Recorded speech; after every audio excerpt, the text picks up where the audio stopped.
Brock, we good? All right. All right, good afternoon. I'd like to welcome everyone to the August 10th, 2026 workshop.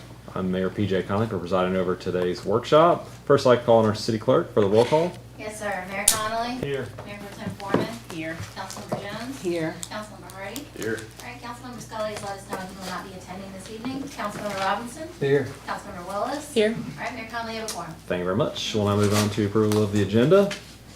Any recommendations? No changes? All right, do you have a motion to approve the agenda? So moved. Second. All right, motion's been made by Mayor Pro Tem Foreman, second by Councilmember Jones. All those in favor say aye. Aye. Opposed say nay. Motion passes 5-0. All right, we'll move on to new business. Item number one. Thank you, Mayor. Item number one is an overview of the relationship between the City of Greenville and the Housing Authority for the City of Greenville. And Assistant City Manager Danae Alexander will come forward to give the presentation.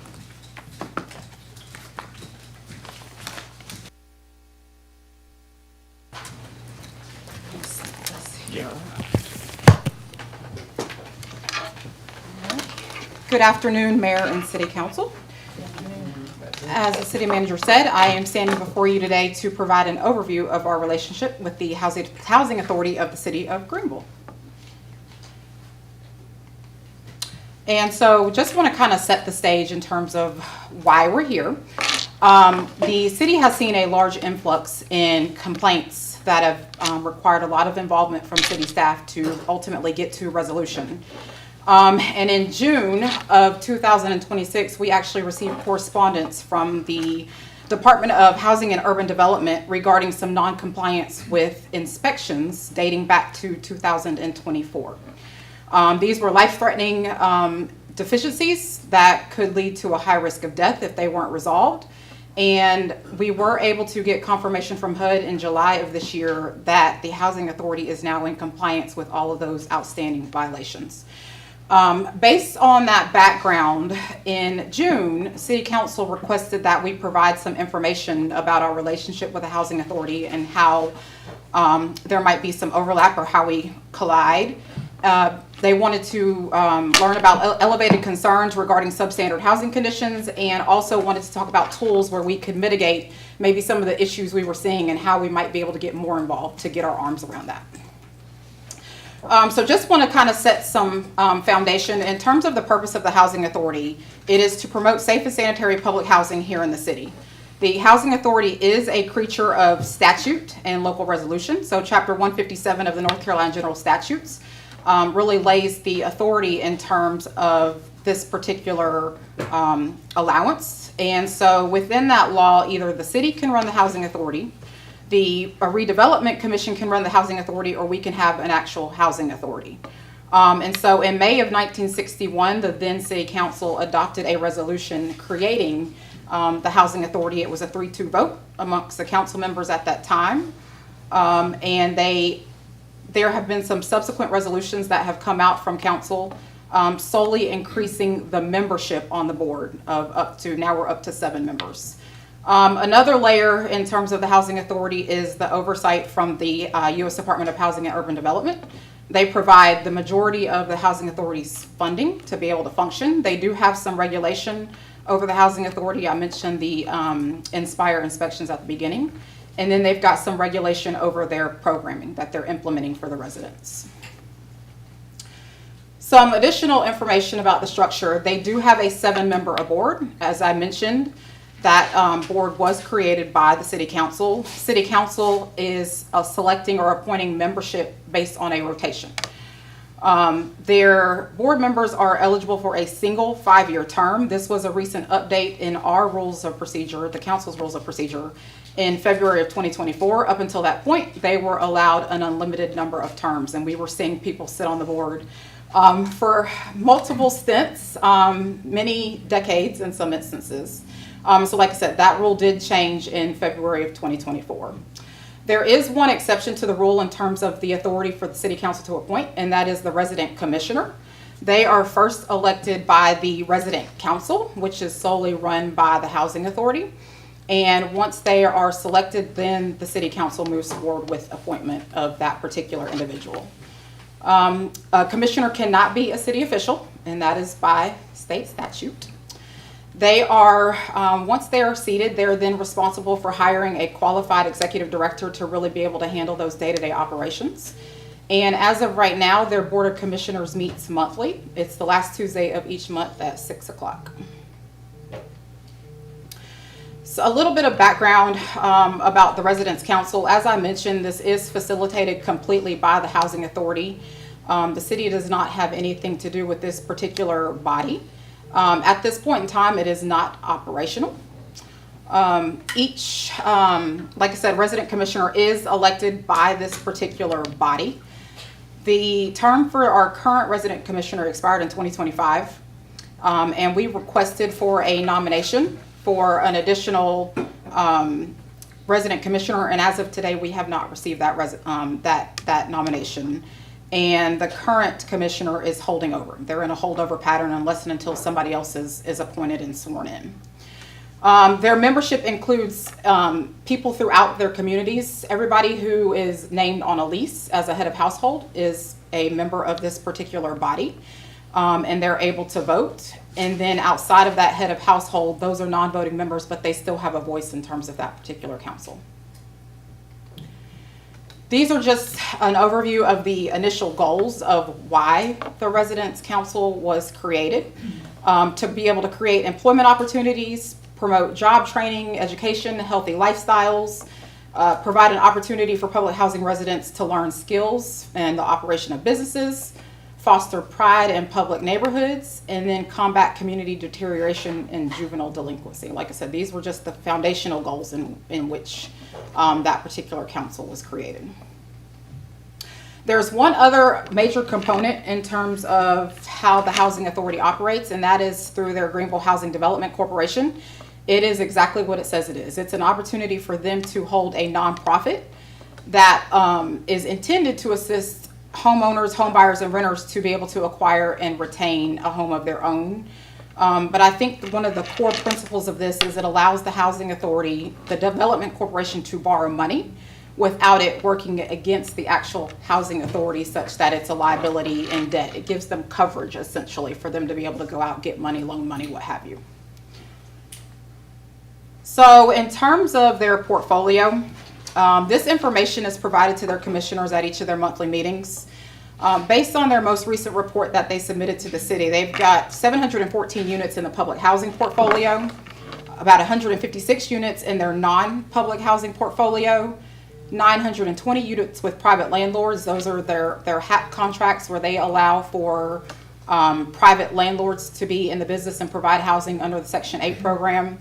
And then 110 units for project-based rental assistance. So typically you see those when you've got these large development projects and they attach vouchers to units, allowing low, moderate income individuals to stay in those particular units. As you can see, they've got a large portfolio. A lot of their properties are in need of significant repairs. They're dating back to being built in the 60s when the Housing Authority started, 1961. And so a lot of them, unfortunately, are dealing with substandard conditions, and they do not meet the minimum housing standards that the city applies through its ordinances. As of right now, we've got 43 active cases. They're initiated throughout many of the neighborhoods. A lot of them tied to AC issues, electrical issues, smoke detectors, leaks, pest infestations, mold, really issues that you see across the board in terms of what they have going on. So kind of shifting gears, wanted to give, like I said, that foundational background piece to talk really through the regulation and the authority. And as I mentioned at the beginning of the presentation, the core authority for the Housing Authority comes from Chapter 157 of the North Carolina General Statutes. And they've got about 30 or so powers that are laid out within that statute. And I've gone through, and there you'll see them in the next few slides. I'm not going to go through each of them in detail, but I will highlight some of them. And so first and foremost, investigate into living, dwelling, housing conditions, and into the means and methods of improving such conditions. That's their core, one of their core principles. Determining unsafe, insanitary dwelling or housing conditions, exercising functions for housing projects. So they should be in the business of development to be able to provide affordable housing, low income opportunities. They've got the ability to construct, improve, alter, all those things that come along with development. Arrange cooperation with local governments. I've highlighted this because a little bit later in the presentation, I will make mention of a cooperation agreement that we signed with the Housing Authority in 1961 when it was initiated. That really deals with us cooperating for public infrastructure, public services, land use, what have you.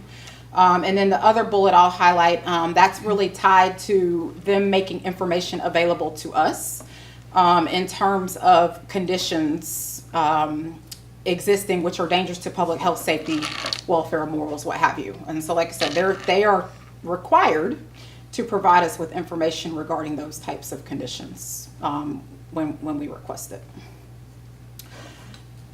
In terms of, I mentioned development, they're able to conduct property transactions, and then they are able to exercise a slew of administrative functions along the lines of making bylaws, borrowing money. They've got subpoena powers. They can sue and be sued. So all those really administrative functions that come along with you running an entity or organization that's really quasi-judicial in nature. So in terms of where the city fits in with the Housing Authority, first and foremost, the City Council liaison is appointed after each municipal election. This appointment is made by the mayor. The current liaison is Mayor Pro Tem Foreman. We engage with residents who are experiencing challenges with their housing conditions. As I mentioned, the many issues with AC, heat. We've gotten a lot of complaints recently about bills and rent statements, mold issues, pest infestations, and we really are in the business of trying to work through solutions for those particular clientele, because first and foremost, they are members of our community and they deserve the same access to resources and assistance that anybody else in the community would be eligible to receive. So when we get calls, we really do try to pass that information along to their boards so that we can raise some awareness and ultimately get to a place where we can get it resolved in the best interest of the citizen. I mentioned the cooperation agreement earlier. Like I said, the original was signed in 1961, really dealing with public infrastructure, public services. We have since had 3 or 4 amendments solely tied to increasing the number of units. So I think we started with about 225 units in the 1961 agreement, and they steadily increased over the years as they continued to build public housing neighborhoods. And so that is, like I said, that is the one thing that was changing amongst all the amendments. And ultimately, like I said, the last amendment was in 1981, I believe. So we have not evaluated that agreement since that time. We meet as managers as necessary. So with their leadership team and the city's leadership team, as things come up, we, like I said, we'll schedule meetings, talk through it, see if we can't find a workable solution. I typically attend the monthly board meetings alongside Mayor Pro Tem Foreman, just so we can stay in the loop, provide information both ways, and really be able to keep our finger on the pulse in terms of what's going on at the Housing Authority. I've mentioned code enforcement. There's been a lot of engagement in that particular arena recently, especially with that notice we received from HUD in June. That really increased awareness for us when the feds reached out to us to let us know what was going on. Affordable housing development, our most recent development would have been the Arlington Trace, where council actually had to approve bonds for that particular project. There are project vouchers connected to that development as well. And so we are having additional conversations now in terms of some additional affordable housing development that we're trying to move down the pike. We approve their consistency statements. They're required to be in line with the city's annual action plan and 5-year consolidated plan. And so their plan has to come through us in terms of us signing off on it to say that it is consistent with what we have laid out in terms of housing. And then the last piece up there is actually its bond issuance. And like I said, the most recent one would have been for Arlington Trace. And that all comes through City Council. Some additional involvement in 2024. I did an extensive evaluation of the support that we were providing to the housing authority, just to understand what types of in-kind services we were providing them and be able to attach monetary amounts to it. The largest piece that came out of this is within the cooperation agreement that was signed in 1961. There is some language in there that has been interpreted to be able to provide refuse services at no charge to all of the housing authority's units. That has since been reinterpreted, and we're evaluating that, but that's costing us annually around $163,000. Costing us around $163,000 annually in terms of us providing that particular service to them.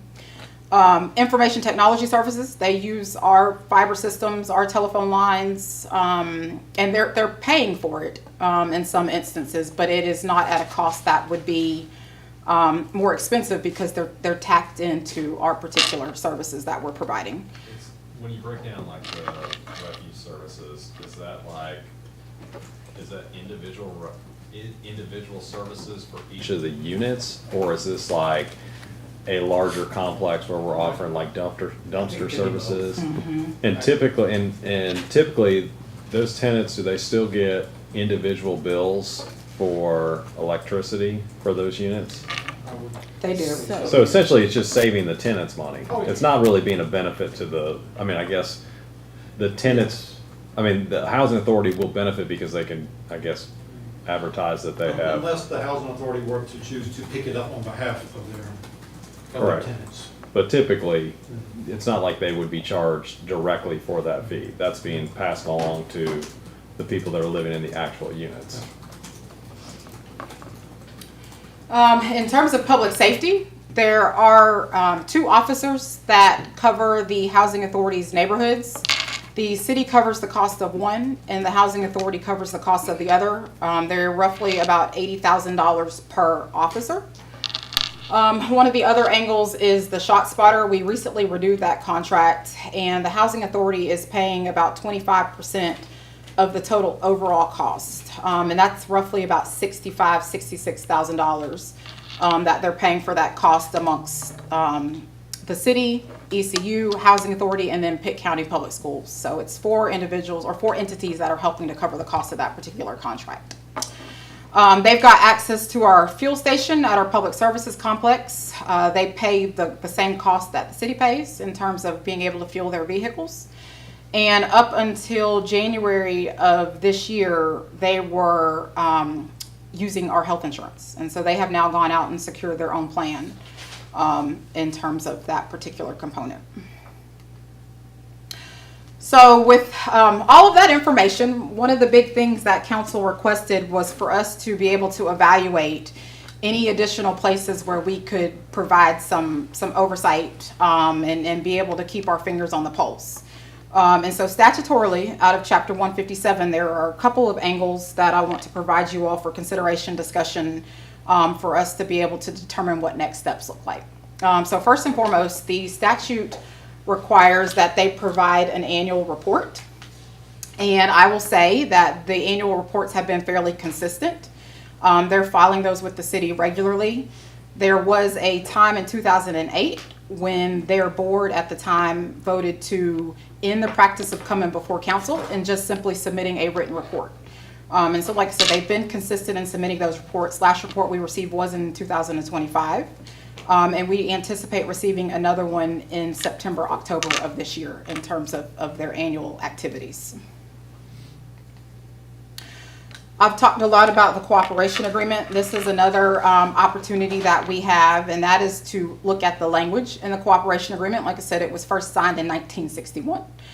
So being able to look at that agreement and adjust accordingly for where we are, make sure we have the appropriate interpretations for how we're implementing activities between us.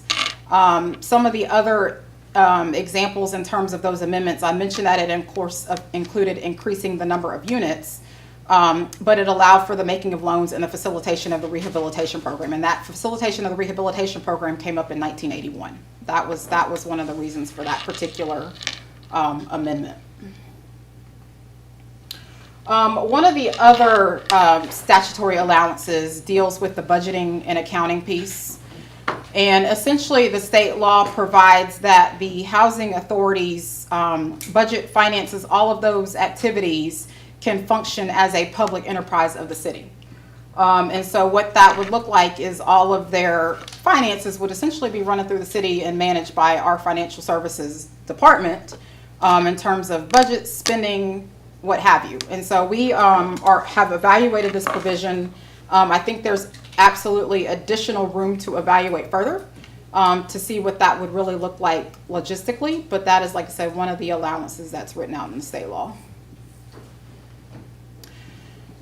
Removal of commissioners. This particular authority belongs solely to the mayor. The mayor would be permitted to remove a commissioner for inefficiency or neglect of duty or misconduct in office. Those particular terms are not defined in state statute. So we would apply an ordinary reasonable person definition to what might qualify. I see y'all giving eyeballs for what might qualify in terms of those particular definitions. The only key here is that we would follow the statutory process that is laid out. And essentially it's a due process procedure that you would have to follow in terms of the commissioner being made aware of what the charges are based on a set timeline, and then giving them an opportunity to respond. In the event they do not respond, it's considered acquiescing to whatever the allegation or charge might be, and ultimately subject to removal. I know of one instance decades ago where this actually came up, but the individual ultimately was not removed. And that charge was actually coming from the Housing Authority Board. They were requesting for somebody to be removed.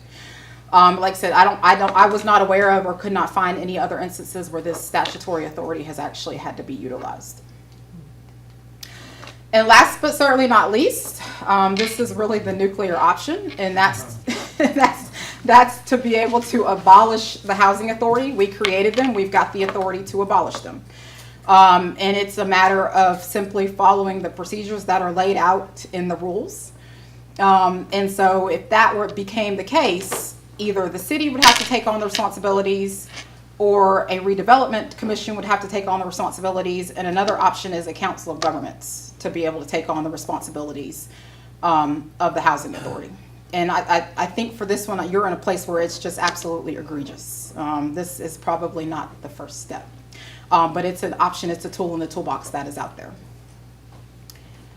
So with that being said, I want to give council an opportunity to discuss, provide any feedback for any tools that you all might be interested in, or any questions that you might have regarding our relationship with the Housing Authority. So the 714 units, the monies paid to rent those are paid to the Housing Authority, am I correct? That's correct.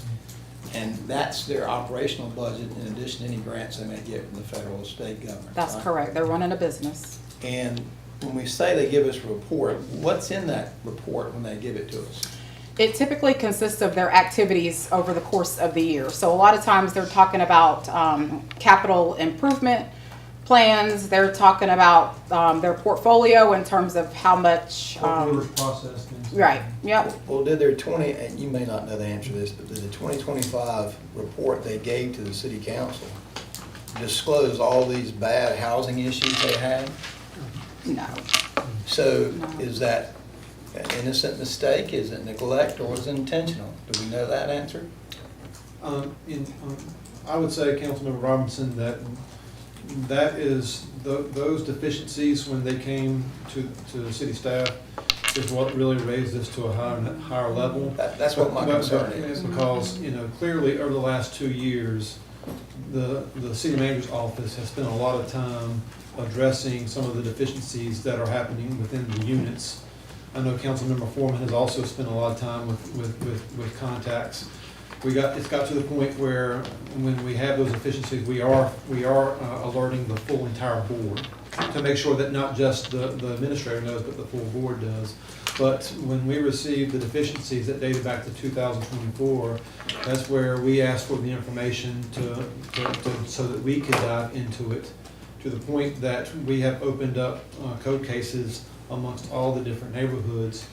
And where the rubber hit the road was in the last report from HUD. They basically gave the Housing Authority like 3 days, or they were going to suspend several $1 million in capital funding. Well, I guess what I'm really, not the city, what I'm getting at is, number one, is there should be a mechanism for the tenant to complain to the housing authority for conditions that are not up to par. And there should be a protocol for the housing commission to deal with that problem, just like a landlord would deal with the problem. And then there should be, okay, we dealt with it, so it doesn't backlog to the point where it catches so much attention, the federal government comes in and all of a sudden, we're having to go do some of the work that the housing authority should be doing. So I'm kind of, from my standpoint, from hearing what Councilmember Foreman said and other things about all these horrendous complaints that got to the boiling point, is that I think we really need to take a hard, close look at the housing authority and look at the financial side of what they're doing, and look at the protocols they have in place, because none of these problems should get to the level they got to. Because, again, we're dealing with people in these conditions that, all those kinds of problems, it's unacceptable. And quite frankly, the picture that's being painted for me to look at is like the housing authority's doing nothing. I think that When I say doing nothing, they didn't do anything for 2 years because it got that bad. And this is not anywhere on the city because we're having to clean some of this mess up, but I think it's almost like we need to go in and have a house clean, like what's going on financially? Are your books in order? Are you spending your money wisely? I mean, when the money gets doled out, we have to have some accounting back, and this report that doesn't even talk about that. And then number two, I'd like to know about the protocols for how complaints get received, how a tenant can complain, what's the time frame for trying to fix that problem, and if the financial side is not there, what do they do to try and mitigate that? Because it seems like they're getting a bunch of money from the federal government, because as many problems as it seems like they've had, I mean, if this were an ordinary business, some people had already been fired and gotten rid of a long time ago. I think one of the tools in the toolbox that Ms. Alexander went through is the ability, if council would like for us to pursue more information about this, is what it would take to actually transition the housing authority to be such as an enterprise fund of the city, where basically the city would maintain that fund, budget that fund, control the revenues, the expenses coming in and out of the door. That would give more oversight and give more input into those day-to-day internal controls with concerns to not only the work orders. So what you speak of is the processing of work orders, how they are handled, but also a major component of their financial operations is the rent piece. And we have many examples of how there's a significant amount of confusion in how rents are applied and how payments are applied to individual accounts that make it very difficult for not only the tenants to understand what their balances are, but even from the outside looking in, the city of Greenville being able to understand those. That's why that ability is in the state law, is to allow the city to have more oversight into the financial operations. And if it would be the will of the council, we would look further into that to see what that would include. First, I'd like to go in and just look and see what the problems are. I mean, we know what the symptoms are, but what caused those symptoms? I mean, get in there and I'm like, did you have a protocol for addressing complaints that the tenants knew about? And then once it was received, what happened to that complaint? Who was it delivered to get remedied? And third, if there was a money issue, how do you deal with that? I mean, because from what I may be wrong about this, it doesn't sound like any report. We don't have enough money to fix all these issues. That's why we haven't fixed them. And that's where it's unsettling to have HUD come in and say we're one step away from freezing and taking away all your capital funds, which I want to believe was up to the tune of like 5.5 million. Yeah, it was significant. And that's embarrassing. We're not the ones doing it, but we have oversight. Just want to know if these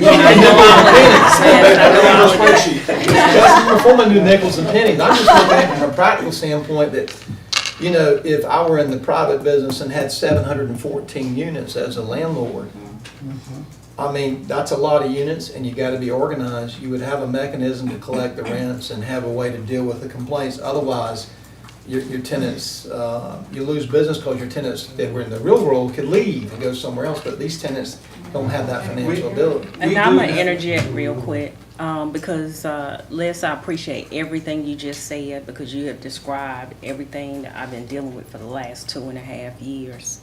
And that is more than 714 units, that's 714 families that have been, most of them living in substandard conditions. And we do not have answers about financials. There's not been a lot of transparency. As it relates to your question about the work order process, I've been questioning that for over 2 years. It is a paper process. The citizens fill out a paper form that goes into some kind of abyss. And The black box. that's right. That's right. They do not get any type of written confirmation that the form was received that gives any timeline of how things might be remedied, and then any follow-up to see if it was done, to any satisfaction, or if it was brought back up to standard or code. In addition to that, there is a great deal of fear factor there. We're dealing with some of the, and I would say the people on the lowest socioeconomic rung of the ladder in our community. That has been aiding in the process of us dealing with homelessness in our community. Because when these families lose housing, they don't have anywhere else to go. That's why I've been so passionate about it.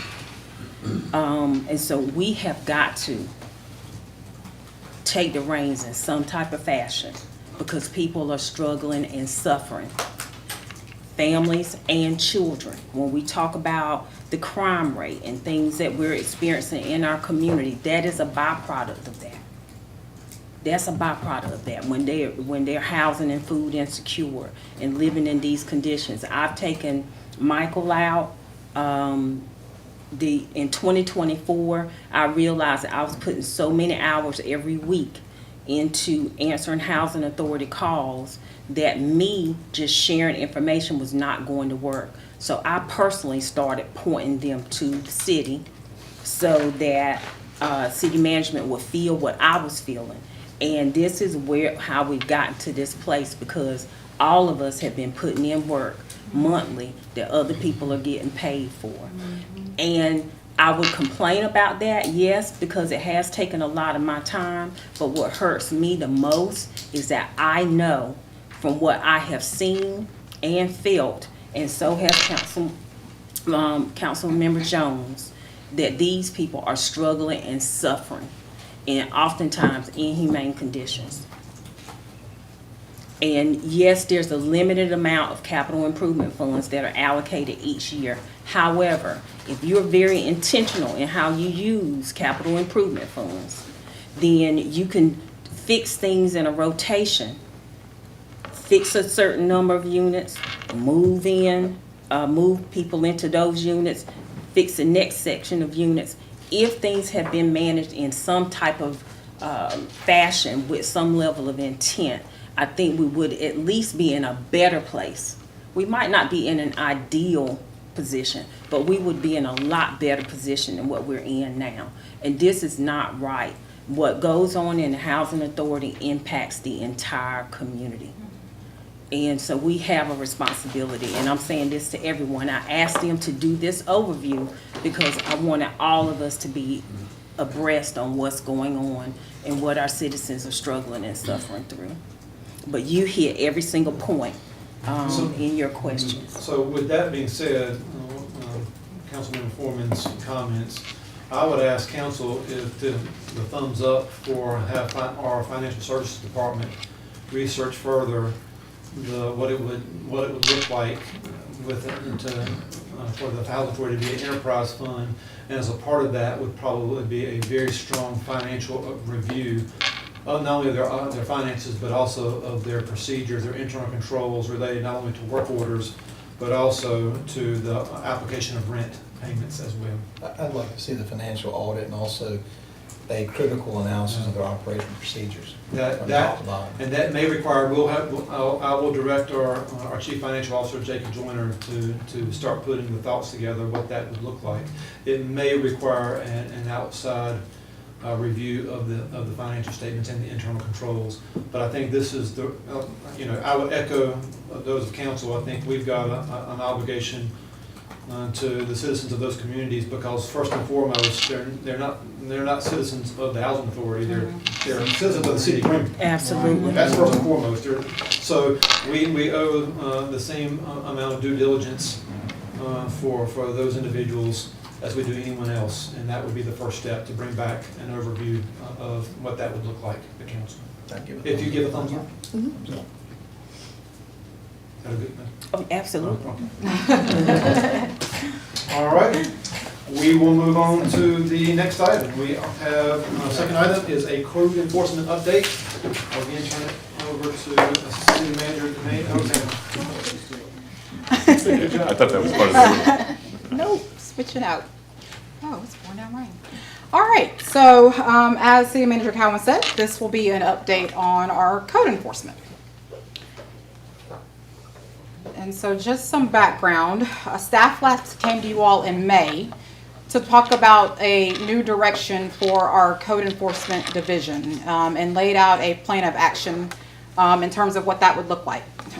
Simply based on council's goals and priorities that are enumerated here. Proactively enhancing our community engagement, most importantly building a thriving and attractive community by creating meaningful access to affordable, habitable, and quality housing for all citizens, and then make Greenville a destination community and place for all people to call home. So like I said, moving forward with those goals and priorities in mind, we presented an action plan to you all that was essentially based upon three prongs: proactive compliance and enforcement, outreach and education, and then case management. So really working towards getting to a place where we are consistently addressing our minimum housing issues throughout the city. So this is just the three prongs. Within that proposed action plan came some short-term goals. Focus on evaluating our city ordinances, building out and implementation of updated technology solutions, training and development, some outreach and engagement, and then we sought some opportunity for council direction.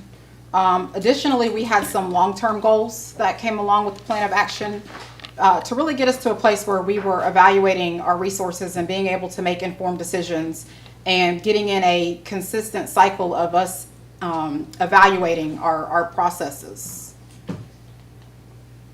So we are back today to talk about how we have moved our action plan forward in terms of the case management piece with our technology. We have completed our evaluation of our city code of ordinances. We are looking at moving forward with our outreach and engagement. And we have also implemented an additional initiative really focused on vacant and abandoned structures and being able to overlay those with public safety issues to be able to start cases and move those along to clean up some of the blight in the community. So first and foremost, with our case management piece, one of the biggest pieces of this is the technology piece. And so we have, like I said, moved forward with evaluating that. I do have William Mills, who is in the room. He is our assistant director with our Community and Development Services Department. And he has worked very closely with our teams and the use of Intergov. We've got a system internally that we use called Intergov to really get that to a place where it is enhanced. Our workflows are updated, what have you. I'm going to switch to the next slide, yeah, to make sure, okay. All right, so make sure our workflows are updated and then really being able to implement some automation for those system functions to create more effectiveness amongst our teams and more efficiency. Along with this came the deployment of tablets that our officers are now able to use in the field to initiate cases versus them having to come back to the office and really do that administrative piece. They're now able to do all of that in the field. Start the case, take the pictures, log any necessary information in terms of contact, what have you, like I said, on site with the violation. Another important piece that comes with case management is the reporting piece. And so I do want to acknowledge that the request that council made in May for you all to be able to receive monthly reports as it relates to all of our cases in the system. And so we have moved forward with some significant data cleanup in terms of our InterGov system, and then recognizing that the reporting is really tied to us getting InterGov up and running efficiently. And so I do know that the team has had meetings today and within the last week with InterGov to really get those workflows written how they should be written and be able to get to a place where we are implementing those so we can get to consistent case management and reporting. This is just a snapshot in time of reporting. Like I said, we last came to you all in May. And so I want to point out the June and July piece in terms of the minimum housing, and that there has been a significant increase in terms of the caseloads as it relates to that particular case type. And that is really attributable to 3 instances. One being what I mentioned earlier with the Housing Authority, and that notice we got from HUD, where we did a full court press to start cases on all units within certain neighborhoods that were identified within that HUD report. And so that has led to a large influx. One of the other points in time is the vacant abandoned structure piece that I mentioned earlier. And so we have taken about 70 or 80 properties, and we have overlaid those with public safety calls for service to be able to prioritize those particular units throughout the community that we can run through the processes. And like I said, it's tied to public safety. So it's beyond just it being a minimum housing issue. We're now talking about breaking and entering. We're talking about drug issues, just criminal activity that unfortunately is continuing to perpetuate the blight in the community. One of the other things is we had a lot of activity around Club Way. A lot of those cases have now been closed out. The 3 major cases that are outstanding with that are the units in which required some additional activity in terms of bracing those particular properties, and they're currently going through construction to be able to repair those particular units so we can get people back in them. So one of the other components for our plan of action was proactive and consistent enforcement. And so with that came the need to evaluate all of our code-related ordinances. So we looked at minimum housing, we looked at non-residential structures, we looked at everything across the board to determine where we could gain time. And so that has now been completed, and we are planning to come back to you all in September proposing adoption for that. So I want to talk through some of those components related to that particular initiative. And so overall, these are really going to highlight the major things we evaluated and what we're proposing to change. In front of you all, you do have a notebook that contains all of the proposed changes that you can review at your leisure and be able to provide any feedback that you might have, like I said, with us proposing adoption at you all's September meeting. So we did general cleanup. We had to verify we were in alignment with our North Carolina general statutes. You'll see an update to the structure for civil penalties related to code enforcement cases, updates to some timelines. In some places we were able to reduce the timeline. Some places we had to extend the timeline just based on statutory law. We are proposing an implementation of a 48-hour life safety repair policy. And we evaluated the determination of unfit for human habitation and what that would look like moving forward. And then last but not least, the implementation of a mold protocol. And that would be specific to an internal practice. That's not something that would be written out in the ordinance. So that would be something staff would be implementing, like I said, just based off an internal standard operating procedure. These are all the codes and the sections that we evaluated. And like I said, in their totality, anything related to code enforcement issues. And so first component, when we looked at the alignment with the North Carolina general statutes, first and foremost, chronic violators. So what chronic violators provides for is that if we're giving notice to the same property owner, same property, at least 3 times within the same 12-month period, we can designate that individual or that property owner as a chronic violator, where moving forward, we're only required to give notice and then we're permitted to abate the property and bring it into compliance. Previously, it was written out that we had to actually abate the nuisance that was identified at least 3 times within a 12-month period prior to us deeming somebody a chronic violator. So this was an opportunity for us to gain some time in terms of how we implement that particular process. I did So mention. everyone's on the same page, can you define and describe what abatement is in the abatement process? Yes, and so typically when we're talking about a chronic violator, we are dealing with public nuisances only. So not tied to minimum housing, it's simply public nuisances. So issues with tall grass, weeds, issues with trash and debris, or issues with junked abandoned nuisance cars typically are the types of public nuisances that we're dealing with. And so if we're talking about actually moving forward with abatement, it might mean we go out and we cut the grass to bring the property back into compliance. We might go out and clean up the trash and debris that's scattered over property. And so that's what we mean when we're talking about abatement under the chronic violators rules. The next one on the list is dealing with the vacated closed dwellings. I mentioned at the beginning, there were some unfortunate instances where we had to increase our timelines, even though we were trying to gain efficiencies, but we had to be in compliance with state law. The ordinance historically was written out that we could move forward with the process after 6 months of a property sitting vacant and abandoned. Statutorily, you've got to sit for a year. So that is one of the places, like I said, where we had to increase the timeline. Everywhere else, we were able to decrease. Previously, it said not less than 30 days and not more than 90. For everywhere that was written out, we have now decreased the 90 to 60 days. And there still might be some flexibility just based on what the, on a case-by-case basis, but the rule, like I said, will be written out not less than 30 and no more than 60 days before we would be able to move forward with our process. Methods of service was another place in which we came into alignment. A lot of places we were doing more than what we needed to do, meaning we were requiring certified or registered mail, where the statute only required personal delivery, first-class mail, or posting before we could move forward with any activity. So anywhere where we were able to remove certified or registered mail, we have done that.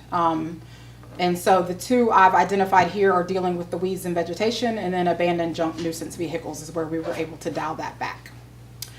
And last but not least, in terms of the appeals method and periods. So we evaluated that in its entirety. And in a lot of places, we had a lot of layers and levels to the appeals process that weren't necessarily reasonable. And so we have dialed those back to where it's a shorter period of time. I mean, because some stuff is very clear. If you've got grass that's 10 inches or higher, that's very clear. There's not really room for negotiation necessarily. And so now we've got it set to where you might have 15 days to file a written appeal, and that appeal goes to Board of Adjustment. Previously, it went through the assistant director, the director, to the assistant city manager, to the city manager, to everybody had to check the box. And so we have removed that drawn out process to make it easier, I think, for everybody involved. So I mentioned the determination of being unfit for human habitation. Historically, we have relied on property value and cost of repairs to make this particular determination. And so what we are proposing is a tiered methodology wherein if you're meeting these certain thresholds, and the first one up there in terms of a dilapidated structure would require you to meet at least one of the enumerated conditions. And those conditions listed are those that are really dealing with life safety issues. So anything life-threatening, life safety, you only have to have one of those identified for your property to be deemed unfit for human habitation. The next layer would be classified as a deteriorated property, wherein you would have to have 7 or more of the conditions that are identified before you could designate a dwelling as being unfit for habitation. And then the last tier is less than 7, so a very low level. All you've got to have is violations identified. And so it's not going to result in it being unfit for habitation, but it would be a violation in which you would be required to repair or be subject to civil penalties in the event you did not.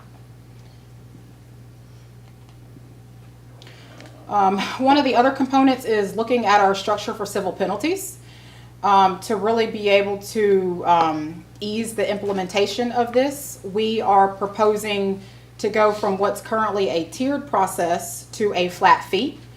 But every day's violation would still be a separate and continuing violation. So civil penalties would still accrue.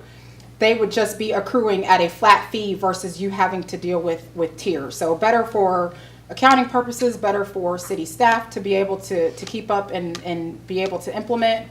And so you see the tiers where we currently are, and we would go to $100 per each violation. And one note I will make here is this is solely applicable to code enforcement. So there will be some other places still in the code where it'll be the tiered process. Not to say we might not evaluate that in the future to level set and make everything consistent. But right now it'll just be focused on the code enforcement sections. One other component we are proposing is that we would implement a 48-hour life safety repair ordinance, and it would require landlords, property managers, what have you, to fix any of the identified violations within 48 hours. In the event they were not resolved, they would be subject to civil penalties. We have evaluated the opportunity of what it would look like for staff to abate. And we are trying to stay away from that. We don't want to be in the business of being an HVAC contractor or trying to be an electrician or what have you. And so the route to go at this point in time would be us applying, like I said, civil penalties and then evaluating on a case-by-case basis if we had to take it further, up to and including requiring the dwelling to be vacated.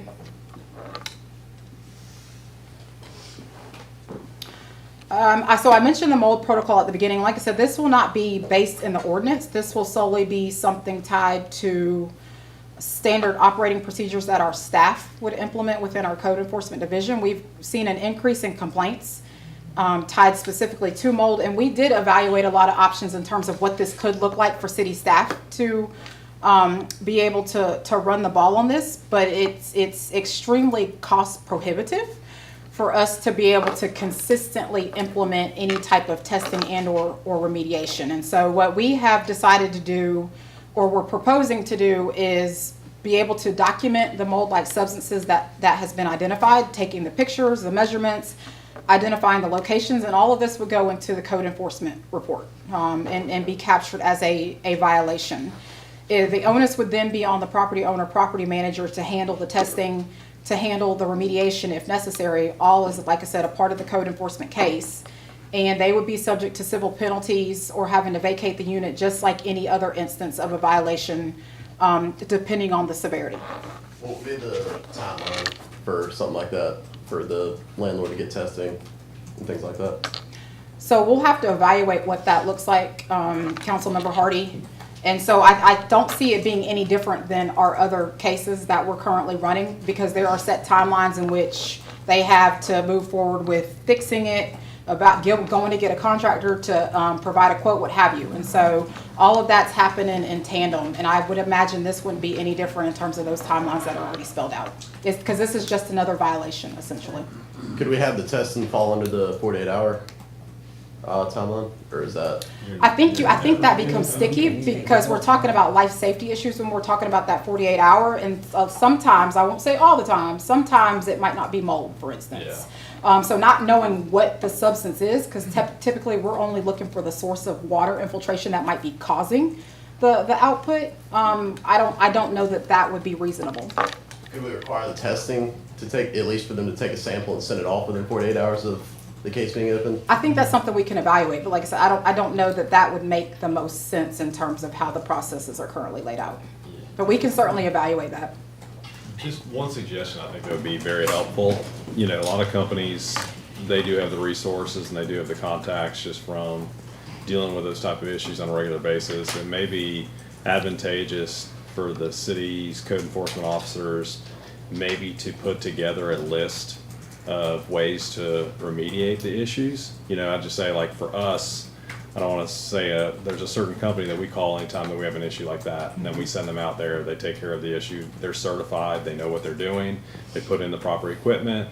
But a lot of like individual landlords may not have those resources. And they may just go over there and say, "Well, I'm just going to dump bleach on the walls." Worst thing Right, you can do. or and they could just make the problem worse. And so maybe, and I'll say, the county does that through their environmental health. They'll give out like, "Hey, these are approved vendors that we've used." And to be honest with you, it's been very helpful for me, because if I have somebody from a septic system and one of my vendors that I usually use is not available, then I can go down that list and say, "Hey, these are other ones." Not all of them might be available, but it gives them an opportunity to remediate the issue so it doesn't fester and get worse, and we have to do more to it because that landlord just does not know how to address the issue. Just a Absolutely. suggestion. That's a great suggestion. And I appreciate that, because that's my biggest concern with this particular piece, because it sounds like we would be hoping that they would drink some do-right on an honor system, and they've demonstrated that they don't have any. Oftentimes, particularly with the situations with the housing authority or Clubway, when you've got bad actors that have demonstrated they're doing this over and over and over again, how are we going to ensure? So I appreciate you saying that, so we can do a list, is what you're saying. Yeah. So I was about to ask, is that possible that just providing the list is one thing, but can we require that they use someone on that list? I think that's We can't that's do a slippery that. slope. Okay. That's a slope, because even if we provided them with suggested vendors, we're not going to endorse any of those vendors.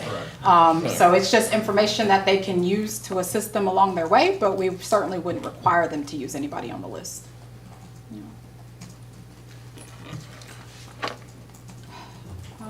So one of the other components of our action plan is the outreach and engagement process.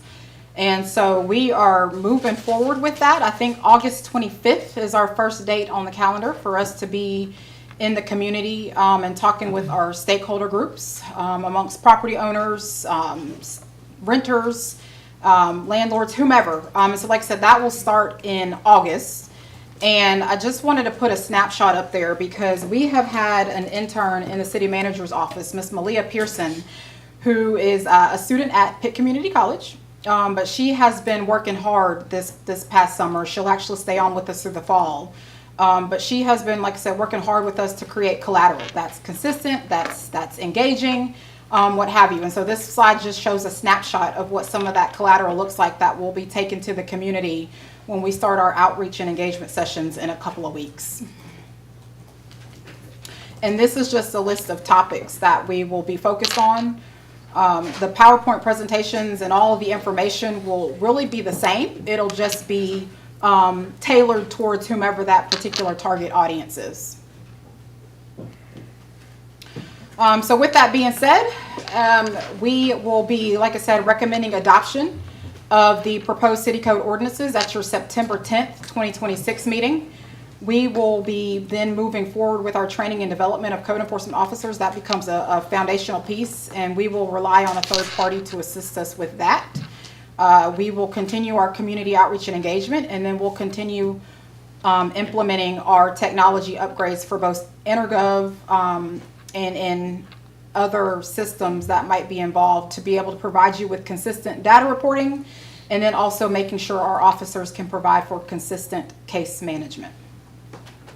So, any additional questions? Will Intergov be tied into the city comes app? So somebody reports something on the city comes app, it'll go straight into Intergov. So we have had that conversation with Intergov, and it does not look like that is going to be able to happen. They have put a moratorium on their system in terms of integrations.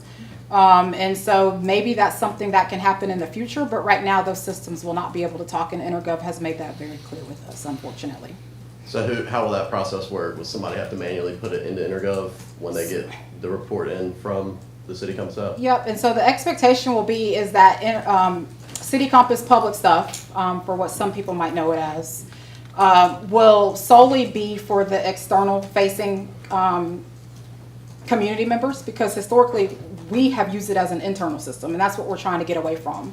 So if somebody calls, somebody puts something into public stuff, there will be an administrative staff person who will assist with carrying that information over to be able to start cases for our code enforcement officers on the intergov side.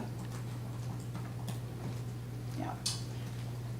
I would like to introduce Ryan Brandt over on the side. Raise your hand. He is ECU SGA president for this next year, and we have been working very closely with Ryan to set up a series of meetings starting once the students come back. We're going to meet with all the property management team over here in the university neighborhood, and then set up meetings on campus that we will invite students that reside in our public housing developments for them to get an overview of code enforcement, what their rights are, and what the process is to work with the city. So I'd like to thank Ryan for helping us out with that. Excited to work with y'all. Appreciate it.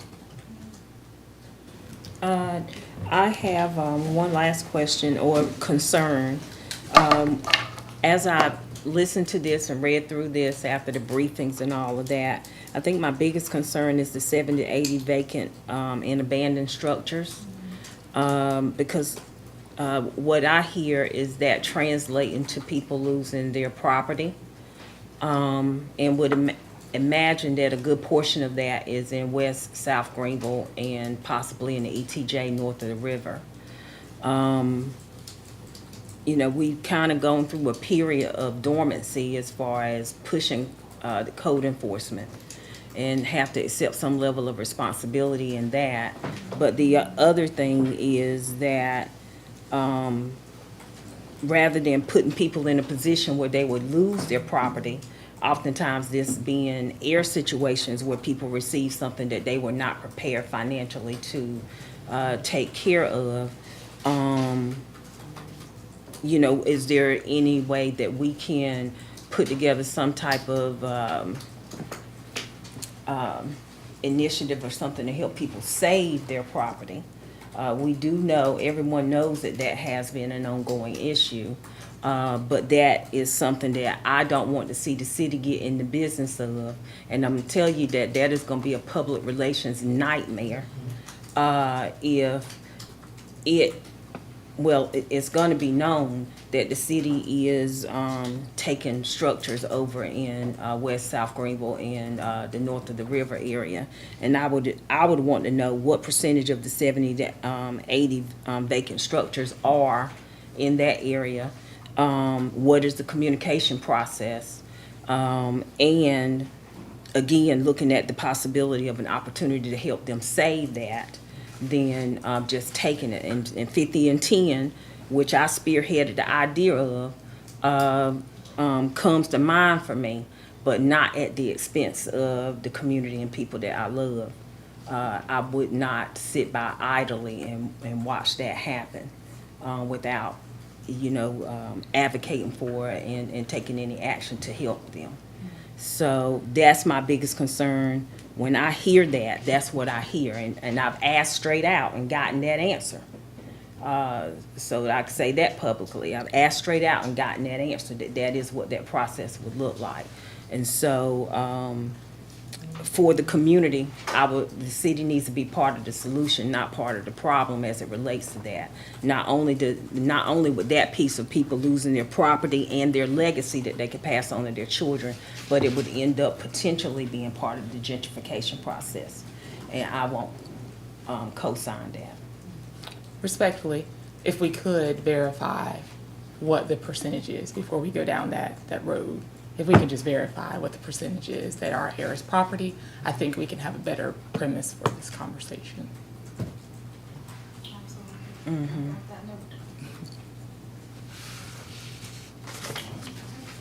Thank you. All right, moving on. Item number 3. We will have our Deputy Chief, KZ Thomas, come up and do an overview of our juvenile curfew that we had in July. You stood there for an hour. I know. I'm impressed. You did a great job.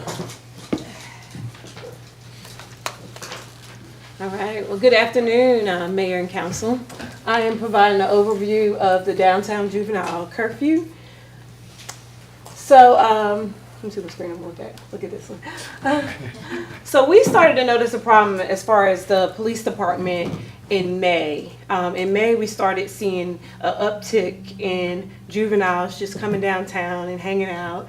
And we started to see an uptick in our calls for service, disturbances, and disputes. That led to June, and in June, we had a really rough night around the June 22nd weekend where we actually had our first experience of a teen takeover.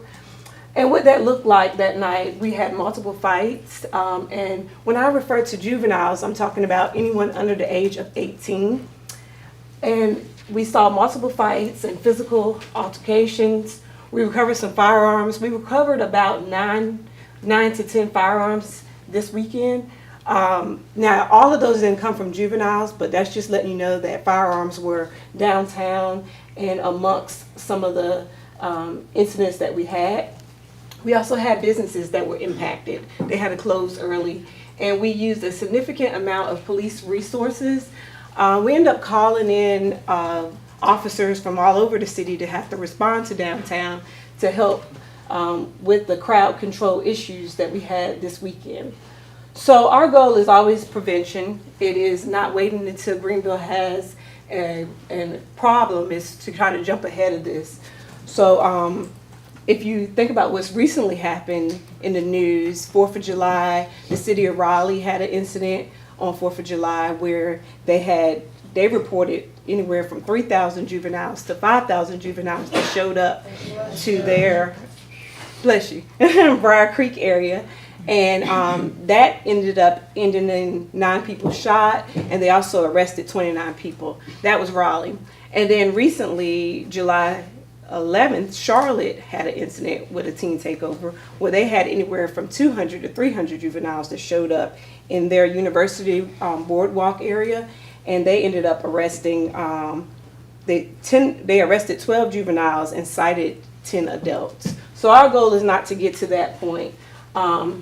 So this is what we experienced here in Greenville. We started to notice the teen takeover flyers were going out. When you see a teen takeover, it's usually a AI flyer where it is done. Sometimes it has a lot of information, sometimes it doesn't. It'll just say, go to this place.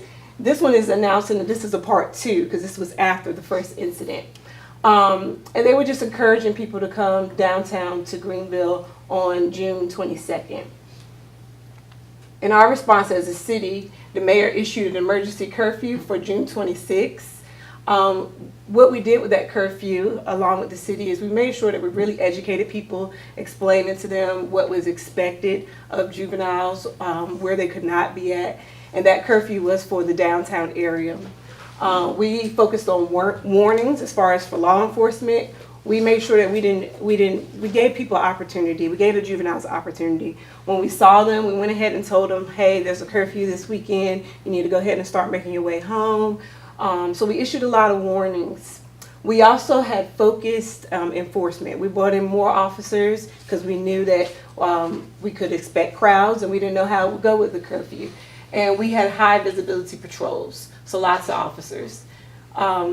This was also extended to 4th of July because the next weekend was 4th of July weekend. So this went well. We had minor incidents where we had a couple of juveniles, I think about 12 that we ended up making contact with throughout that night, but it worked out very well, very successful. We were worried about 4th of July because 4th of July usually brings more violence sometimes when it comes to juveniles.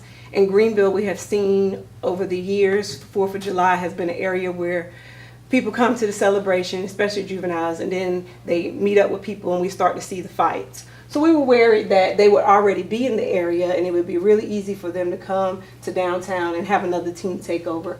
The mayor agreed and we extended that emergency curfew for 4th of July. And from that, we had a really safe 4th of July celebration, no issues. And it was probably, the officers would say, it was probably one of the easiest 4th of Julys that they had working the 4th of July event. And I think the curfew contributed to that, but also the construction. I have to be realistic. The construction downtown also helped with that. But we had no repeat takeovers after this. And the emergency curfew really demonstrated that limiting the juvenile activities during high-risk periods can be an effective tool to reducing public concerns. So we proposed, the police department proposed, that a curfew is looked at as more of a permanent solution. We would like for it to mirror what the emergency curfew did. We would like to keep the same area, just focus on the downtown area, including the town commons area. The only thing we would like to see a little bit different is instead of it starting at 10 o'clock, like the emergency curfew did, we will push it back an hour to give juveniles a little bit more time to get to where they need to go. So we're thinking 11 to 6 would be a really good time.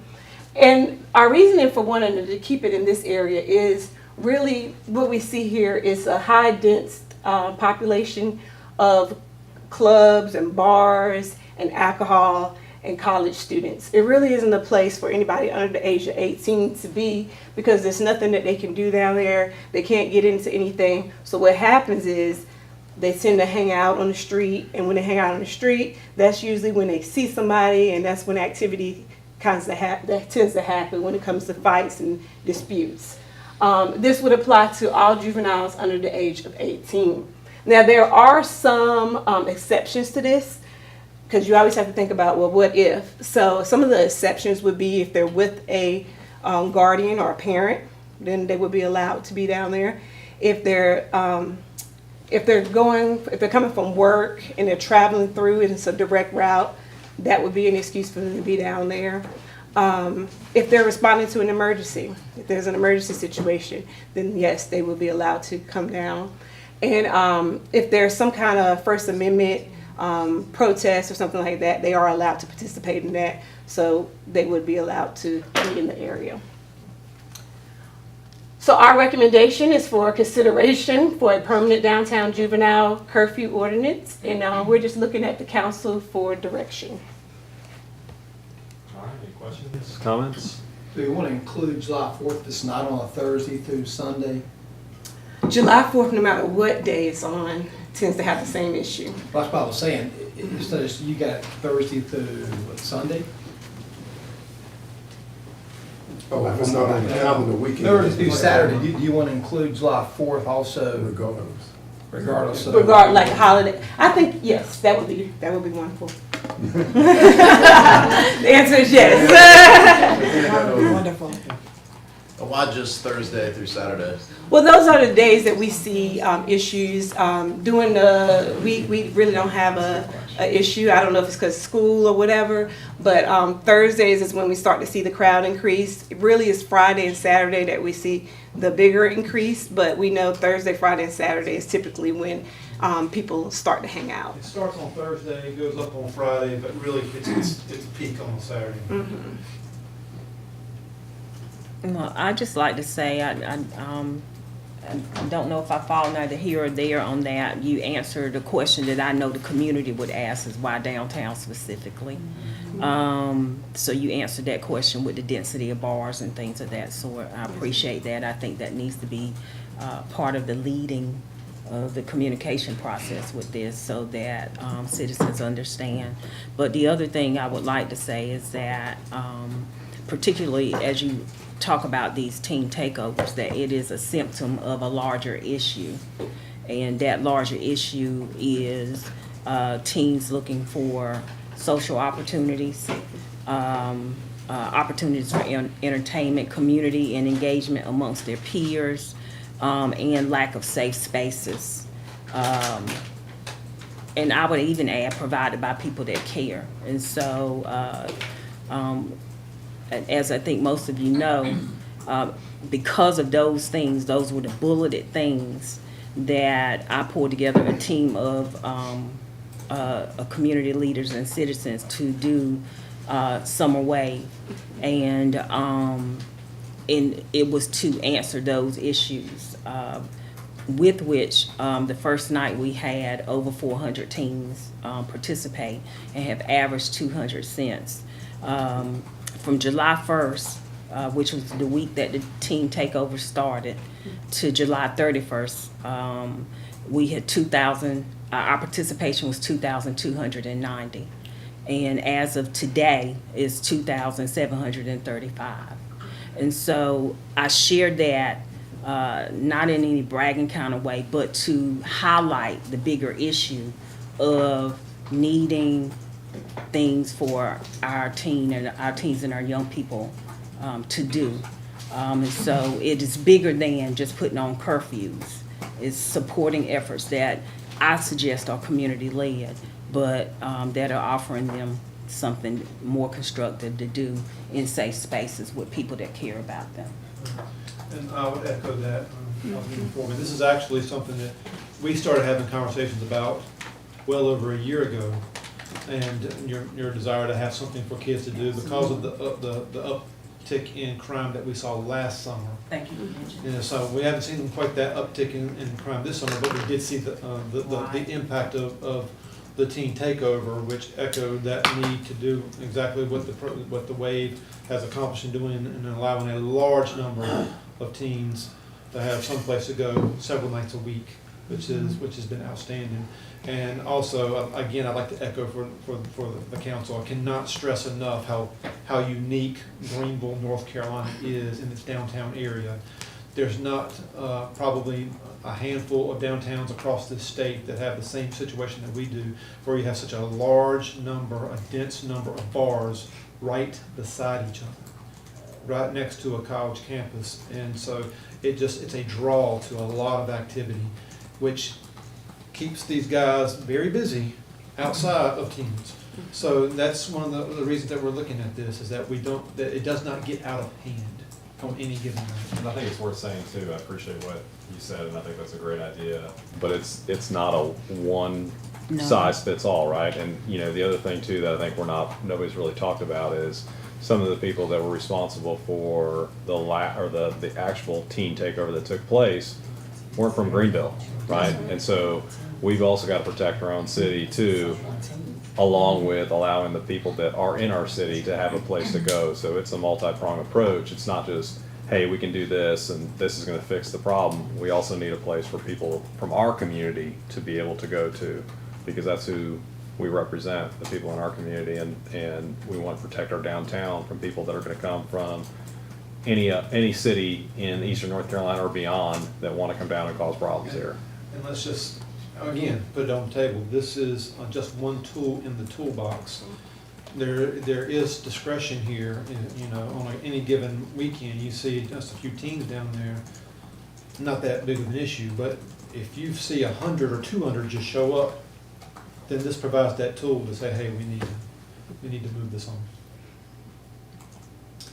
I agree that it's needed. I like the proactive approach, as I said publicly, but I would like to be able to have an opportunity to hear benchmarks along the way.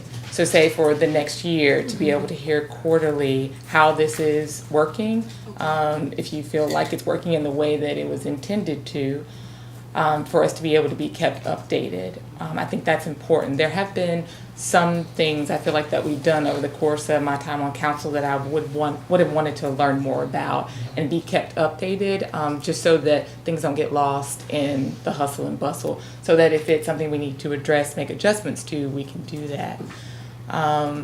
Additionally, I would say I like the measures that are put in place to be able to account for teens that may be working, of course, teens that are with their guardian.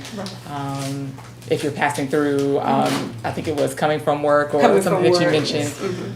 So I think that there's flexibility in there. But over the course of the year, to be able to make sure that it's working in the way that we intended to, so that we can make sure that we're getting the desired goal. But I think it's the right thing to do, for sure. Yes. And obviously, all this activity downtown has been in the spotlight because it's our downtown. But is this a problem anywhere else in the city? No. So what happens with teen takeovers, they usually focus on places that are kind of highly dense. So they look at malls, or any kind of entertainment district, things like that. So they don't typically do neighborhoods and like your one-off places. So for now, it is all in those kind of places. Yeah, there have been instances around the state where malls would be an area, but mall's a completely different situation. There's times when it's open and closed, and plus it's private property. Right. So, the police respond there, they can move. A lot of what we've got down here is public right of way. I just appreciate the fact that we're being proactive about it, and not just being proactive about the curfew, but looking at other avenues to help our youth in our community, give them alternatives to do things. And being proactive lets this element that is bad, they're just bad. I mean, we can not say that, but ignore the truth. There's an element that's just lawless. We see it all over the country.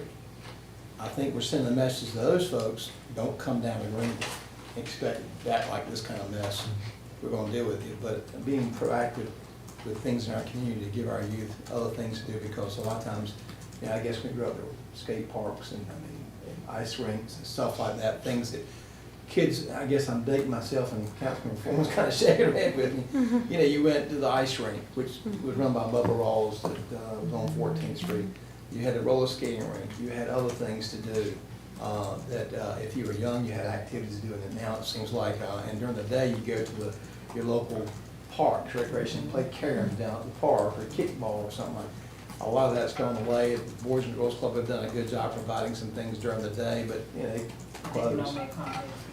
Exactly, and so it is a good thing to look at other alternatives, but also to send a message that we're not going to be one of those cities you can come into and get the team takeover. And we've been fortunate we haven't had these bikes and motocross bikes and stuff like that. You see in like Charlotte and those places, or just the large gatherings. I know city manager and I have a little bit of an e-bike problem in my neighborhood, and there's not a whole lot of them, but, we're trying to protect them from themselves, because certainly somebody can get really hurt on one of those things, and then there'll be a mom and dad crying about it, and I'll go like, you should have been talking to your son, or daughter 12 months ago when we were highlighting this.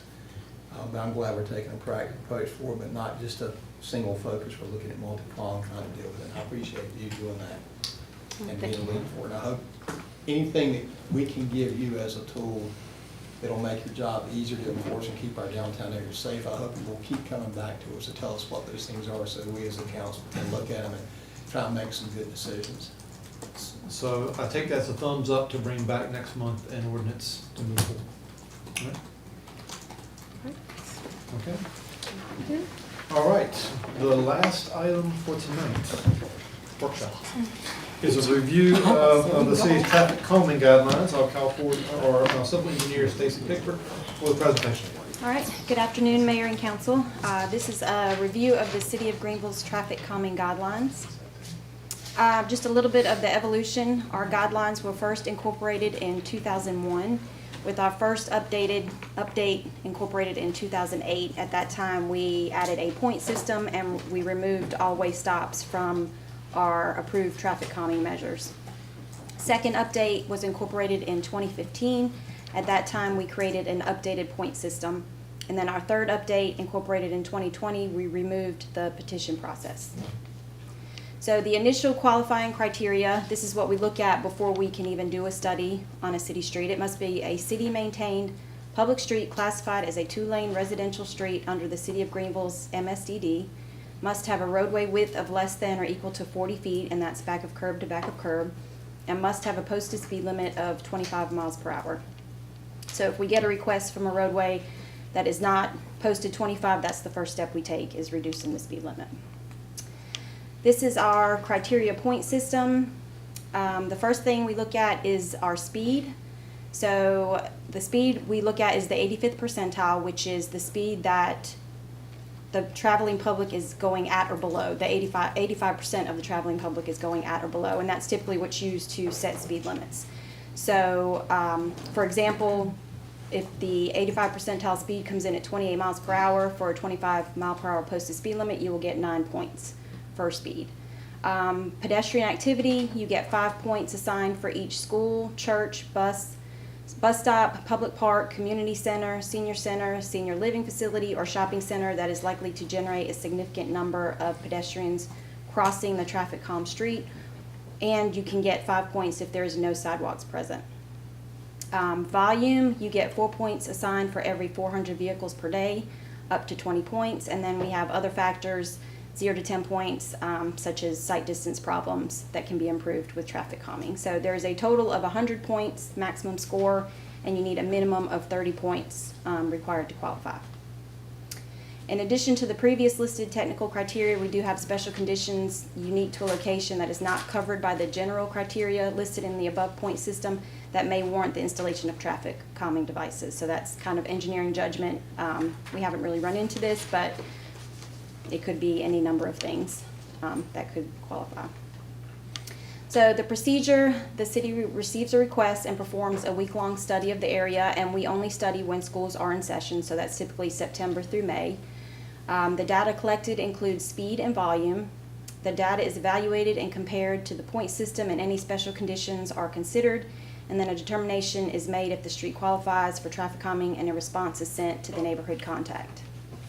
If the street qualifies, staff will develop a traffic calming plan, and we will send notices to all the residents located in the area of influence with a map showing the proposed locations.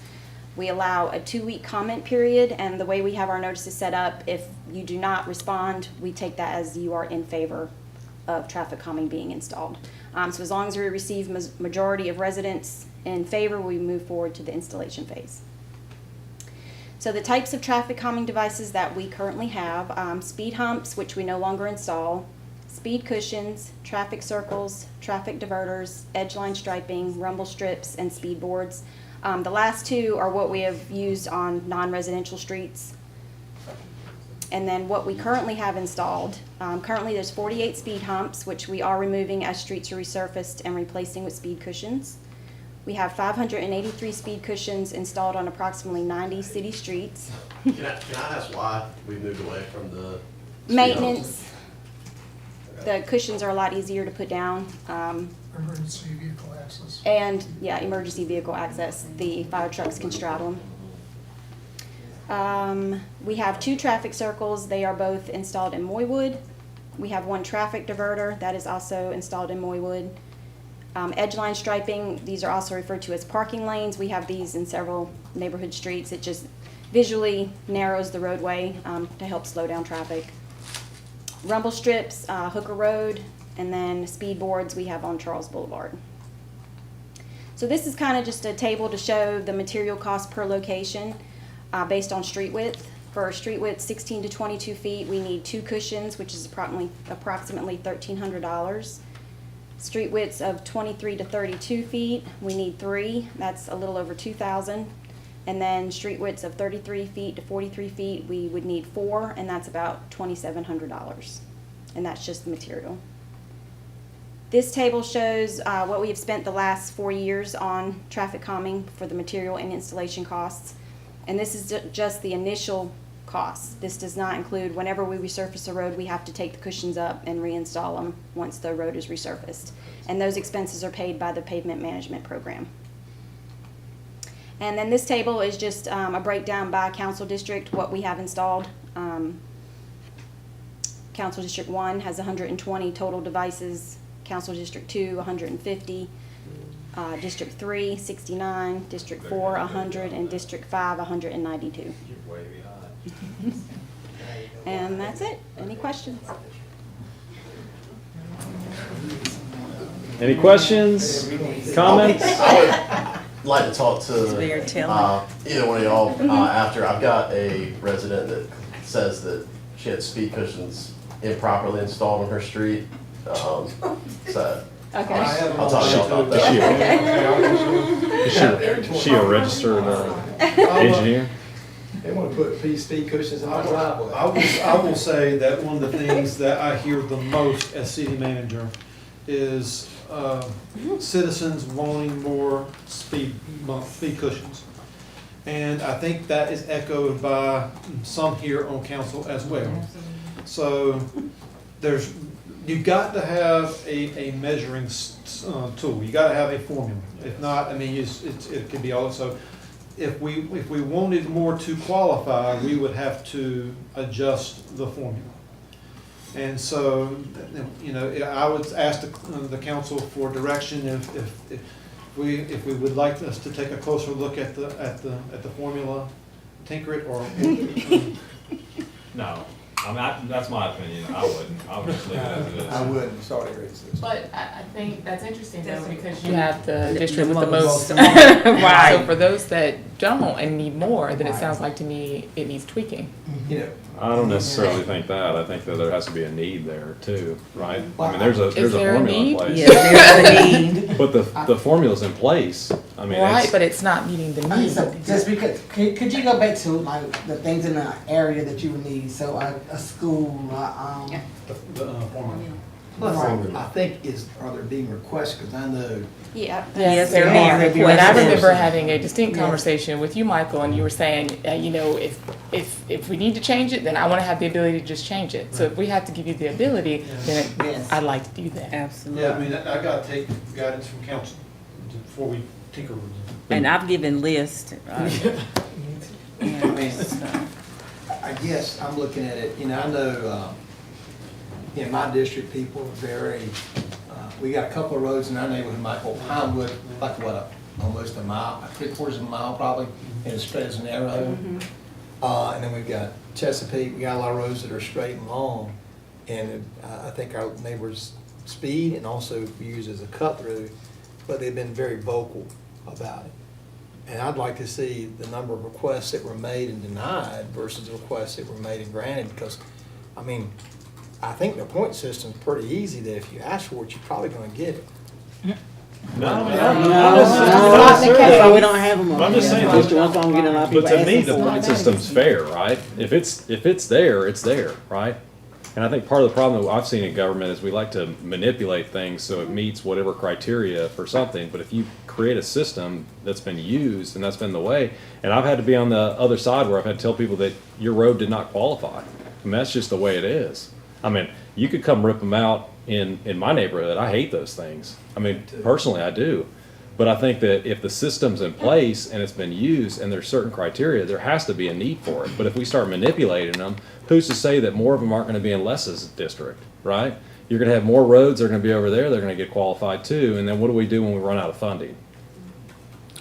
There's a But system. what also happens when you have a child that is trying to walk in the street and you have someone's flying by or speeding by, and because if a speed bump could have slowed that person down that's coming through 4th Street, because that's one of the places that I've had a lot of people say that they need It's on speed the bumps, list. but because it does not have a public park, it doesn't have a church or a bus stop there, now we can't get a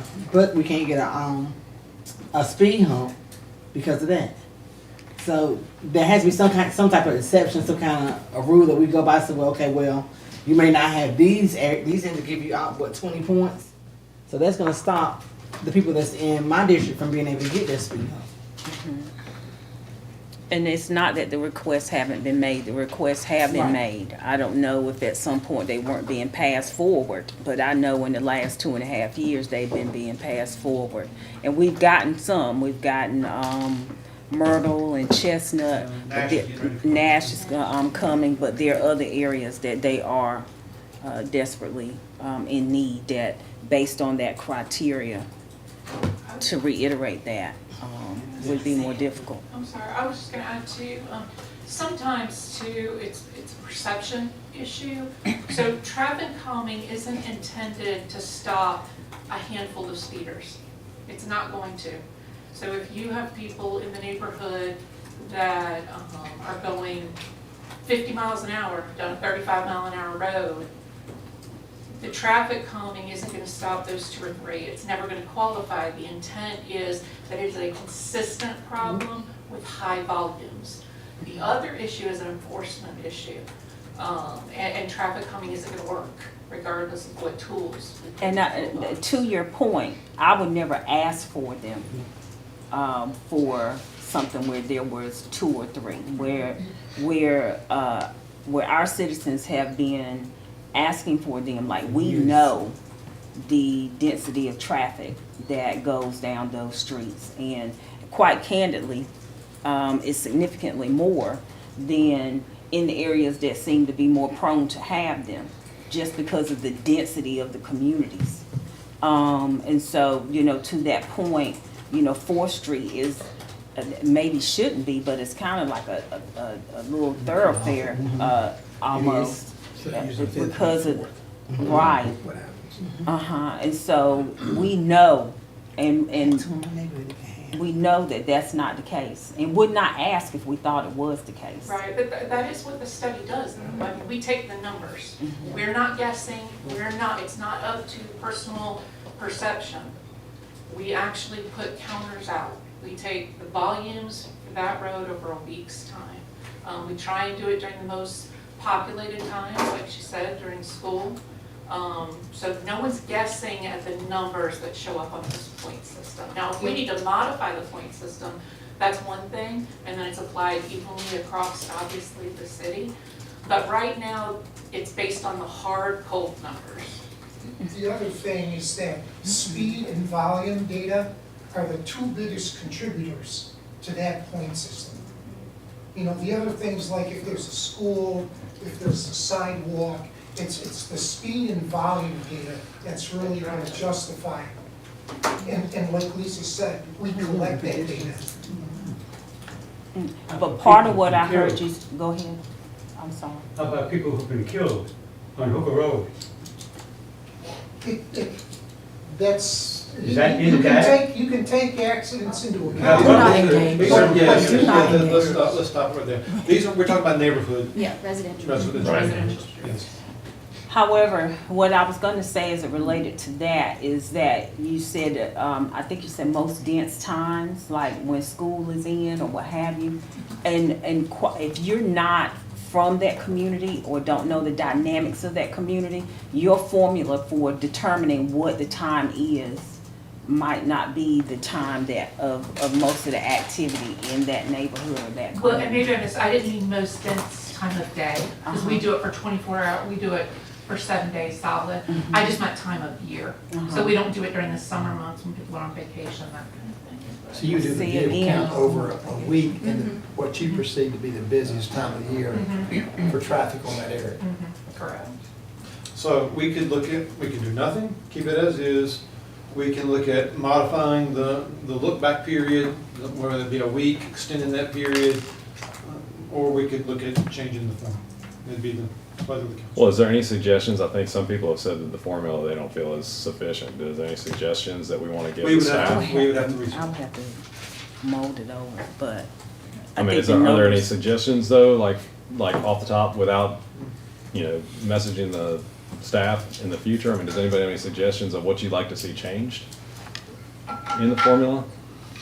The other thing, it's not a formula, it's a point system, okay? If people keep thinking that we're inputting certain values in formula and it comes out with an answer, that table represents all the way you can earn points. And the biggest contributor to that total, that 30 that's needed, is speed and volume.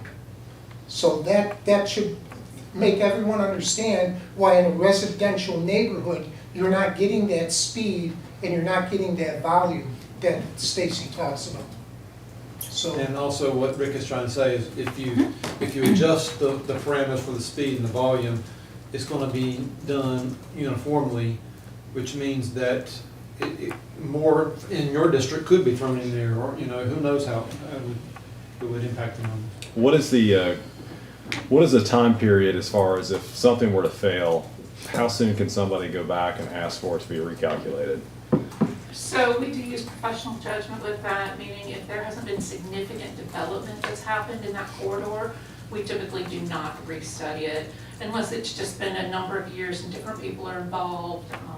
But we don't go back to every year consecutively. So like, No change. I'll say for instance, I know somebody had requested in, what's the name of that subdivision over there off of Allen Road and Brook Hollow, I think it is, over there. And now that they've got Brook Hollow Phase 2 that they're working on right now, the traffic is significant. That would be something where the staff would make just a professional judgment and say, hey, we're fine with going back there and seeing what type of changes have been How the made. patterns have changed. Right, to see if it's warranted now. Yes. Okay, but there's nothing as far as like, hey, we're not gonna do this for 2 years or 3 years, whatever it is.